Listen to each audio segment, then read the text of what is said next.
Assalamualaikum students. Chapter number 5 D block elements second year chemistry का हमारे पास chapter number 5 और आखिरी चैप्टर है हमारे पास इनऑर्गेनिक केमिस्ट्री का। नाम से पता चल रहा है डी ब्लॉक एलिमेंट्स हम पढ़ने वाले हैं, तो आगे चलते हैं। ऑब्वियसली चैप्टर का नाम हमारे पास है डी ब्लॉक एलिमेंट्स। ऑब्वियसली इनकी इलेक्ट्रॉनिक कन्फिग्रेशन का जो है वो डी डी ऑर्बिटल से कुछ लेना देना होगा। हम क्या कह रहे थे, element having partially field D orbitals either ground state or in one or more of their ions are called as d block elements or outer transition elements. Their properties are intermediate between s block and p block elements. They have more electropositivity than p block elements, but they are less electropositive than s block elements. They are all metal and have electronic configuration of n minus ns2 n minus 1 d1 to 10। हमारे पास क्या बोला जा रहा है यहाँ पे, obviously यहाँ पे हमारे पास क्या चीज़ है, पार्शली फिल्ड ऑर्बिटल्स है हमारे पास, पार्शली फिल्ड डी ऑर्बिटल्स है हमारे पास। और हमारे पास जो डी ब्लॉक एलिमेंट है वो आउटर ट्रांजिशन एलिमेंट्स कराते हैं, F block is the inner transition, ठीक है ना। इनकी प्रॉपर्टीज जो है ऑब्वियसली एक इसके बीच में स्टैंड करते हैं, एस ब्लॉक के और पी ब्लॉक के, ठीक है ना।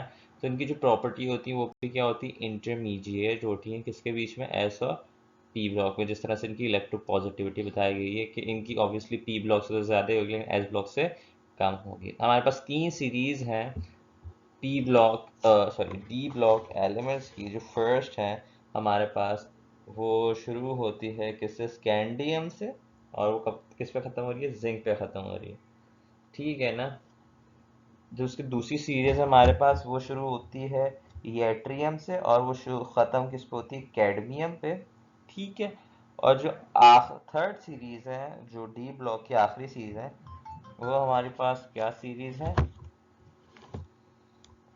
बस लेंथिनम से शुरू होती है, लेंथिनम से शुरू होती है। और जो है उसके अलावा वो मरकरी तक चल रही होती है, ठीक है ना। अच्छा भाई,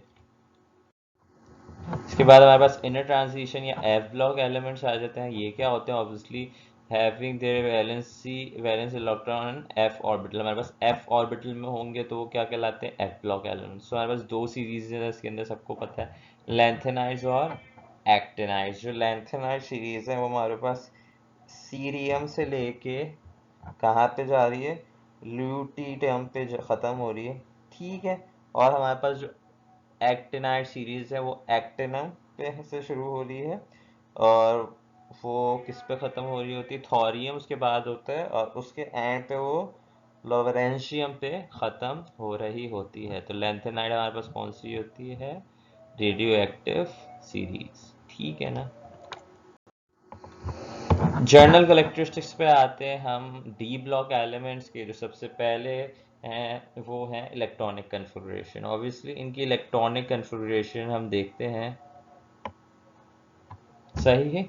अच्छा, कुछ जो है इनकी जनरल कैरेक्टरिस्टिक जैसे मेल्टिंग पॉइंट थी, बॉइलिंग पॉइंट, डेंसिटी, ये सब हम चैप्टर नंबर 3 में पढ़ चुके हैं, वो जनरल पढ़ाई गई थी, उसी हिसाब से चलेंगे। जो वहाँ पे नहीं पढ़ाई गई पीरियोडिक टेबल के बारे में वो हम यहाँ पे पढ़ेंगे, क्योंकि वो रिपीट नहीं करना चाह रहे हम। तो जो स्पेसिफिक करेक्टरिस्टिक होंगी, जो सिर्फ हमारे पास जो होंगी वो डी ब्लॉक एलिमेंट्स की होंगी, हम वही पढ़ेंगे। तो हमारे पास जो है इलेक्ट्रॉनिक कन्फिग्रेशन हमारे पास कैडमियम से लेके जिंक तक है फर्स्ट सीरीज की।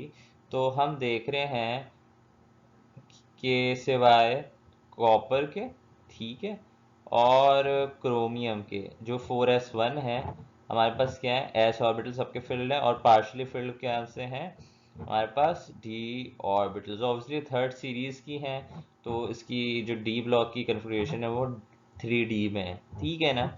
हमारे हम देख रहे हैं सिवाय कॉपर सिवाय जिंक के, ठीक है, जिंक के और क्रोमियम के हमारे पास जो है, कॉपर और क्रोमियम के हमारे पास यहाँ पे क्या है कि S1 4s1 है, बाकी सबकी 4s2 है और अनफिल्ड इनके डी ऑर्बिटल है।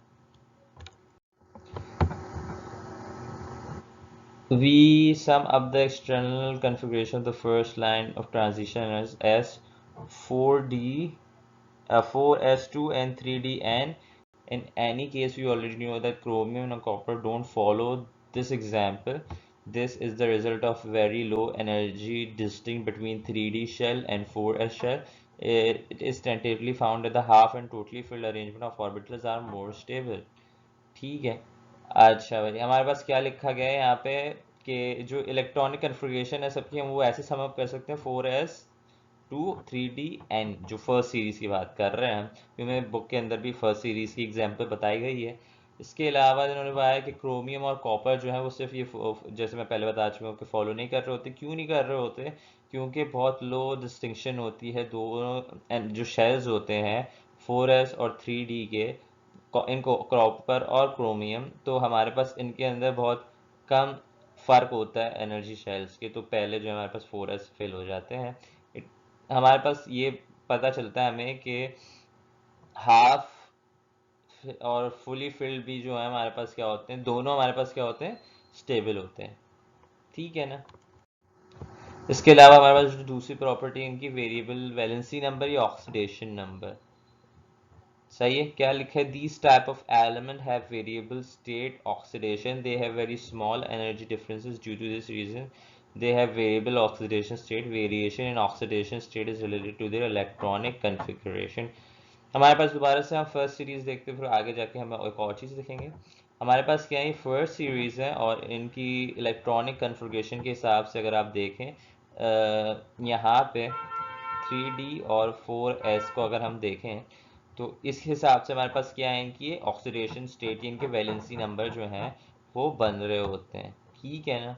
तो हमारे पास ये वेरिएबल होते हैं, ये इनका जो ताल्लुक है, जिस तरह से हम पहले पढ़ते हुए आए एस ब्लॉक पी ब्लॉक में, ग्रुप नंबर के ऊपर वैलेंसी जो होती है वो जो होती है वो हमारे पास डिपेंड करती है। लेकिन यहाँ पे हमारे पास क्या है कि जो वैलेंसीज हैं हमारे पास वो जो हैं वो इंडिपेंडेंट है, बट किस पे डिपेंडेंट है, इलेक्ट्रॉनिक कन्फिग्रेशन पे। इलेक्ट्रॉनिक कन्फिग्रेशन डिसाइड करती है कि हमारे पास क्या होगा।